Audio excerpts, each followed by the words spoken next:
Ontem nós realizamos uma audiência pública na Comissão de Assuntos Sociais, da qual eu faço parte, uma audiência pública solicitada pela senadora Vanessa Graziotin e também por mim, para discutirmos a presença de médicos no interior do Brasil. E essa audiência pública contou com a presença de autoridades sanitárias, entidades médicas, pessoas que têm o que contribuir para resolver os problemas da falta de médicos no interior do Brasil. Estavam presentes, por exemplo, o doutor Fernando Antônio Menezes da Silva, que é secretário de Gestão do Trabalho e de Educação na Saúde do Ministério da Saúde, o doutor Roberto Luiz Dávila, presidente do Conselho Federal de Medicina, o doutor Wilson Alecrim, que é o presidente do Conselho Nacional de Secretários de Saúde, o doutor Antônio Evandro Melo de Oliveira, secretário de Atenção Especializada do Interior da Secretaria de Saúde do Amazonas, o doutor Alcides Silva de Miranda, o conselheiro do Conselho Nacional de Saúde, o André Vitral, que é o diretor da União Nacional dos Estudantes, da UNE, Jorge Carlos Machado Cury, que é o vice-presidente da Associação Médica Brasileira, o doutor José Enio Duarte, secretário do Conselho Nacional de Secretários Municipais, a CONASEMES, e o doutor Valdir Cardoso, representando a Federação Nacional dos Médicos, além dos senadores e a participação também do deputado Eleusis Paiva, deputado federal, que também foi presidente da Associação Médica Brasileira. Então, o que se tem de verdade nessa história de que falta médico no Brasil, não falta médico no Brasil? O que de fato existe é que falta médico no interior do Brasil.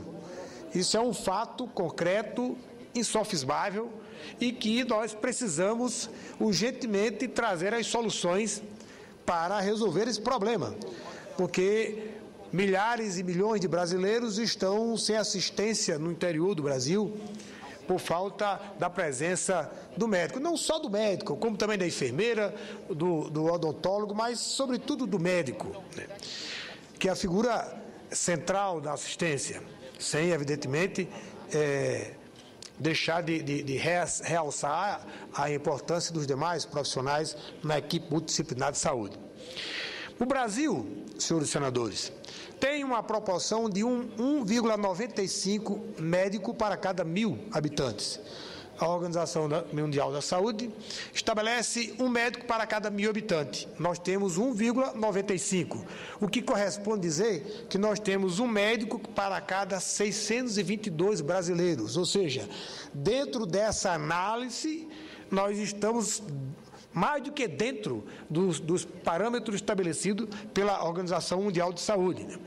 Estamos oferecendo proporcionalmente, em relação ao número de habitantes, mais médicos do que, por exemplo, os Estados Unidos da América, que a proporção é 0,44 para 1.000 habitantes, como o Canadá, que é 0,52 para 1.000 habitantes, a China, que é um médico para 1.000 habitantes, a Índia, que era 0,57 médico, ou seja, menos da metade de um médico para 1.000 habitantes, Chile, 0,9 para 1.000 habitantes, México, 0,55 para 1.000 habitantes, e próximo ao Japão, que são 2 médicos para 1.000 habitantes, o Brasil é 1,95 médicos para 1.000 habitantes. Mas o problema não se resume a isso, que tem outros fatores, algumas variáveis que alteram essa proporção, como, por exemplo, a predominância das mulheres na atividade médica. E aí nós temos que trabalhar com a possibilidade da licença maternidade, temos que trabalhar com a ocupação de cargo de gestão por parte de médicos, temos que trabalhar com outras licenças, como licença-prêmio, que termina diminuindo, puxando para baixo essa relação do Brasil de 1,95 médico por 1.000 habitantes. E se discute qual a solução. Ultimamente, nos últimos dias, O Brasil inteiro ouviu uma solução, ou pelo menos o aceno de simplificar o exame revalida para permitir que médicos do exterior e alunos brasileiros do exterior concluíram medicina possam entrar mais facilmente para exercer a profissão no Brasil.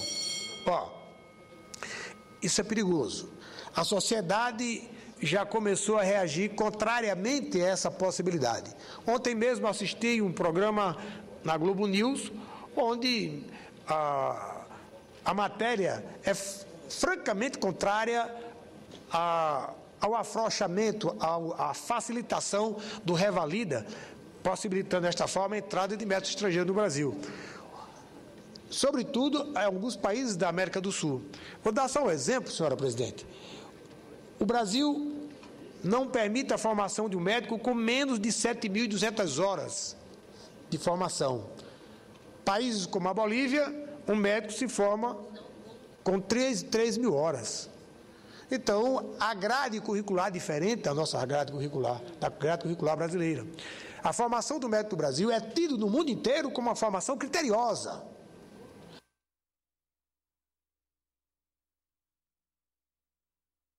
Uma formação com critérios técnicos, científicos muito rígidas. E eu posso garantir a Vossas Excelências que o médico formado no Brasil, ele é um bom médico, é um médico bem formado.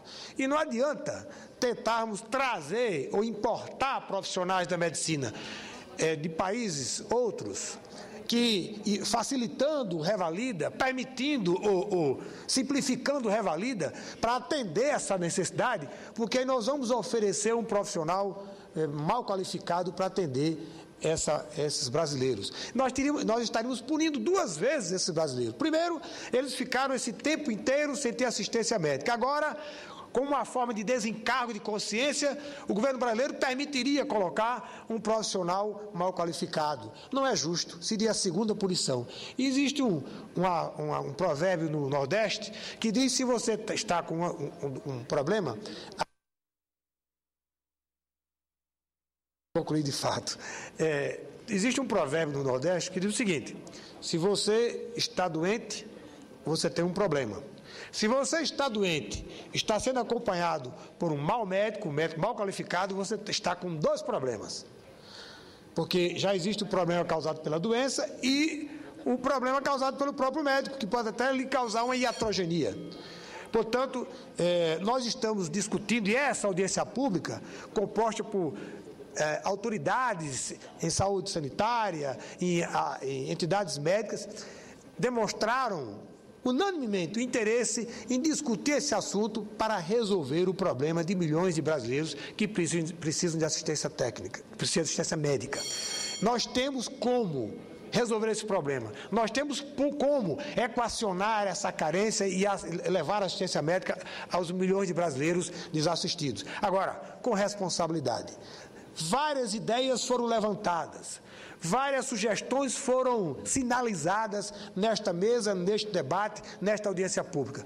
Portanto, eu acho que temos como chegar à solução sem medidas precipitadas, no afogadilho, comprometendo a qualidade da assistência médica ao povo brasileiro. Era isso que eu queria dizer, senadora Ângela, e muito obrigado pela tolerância.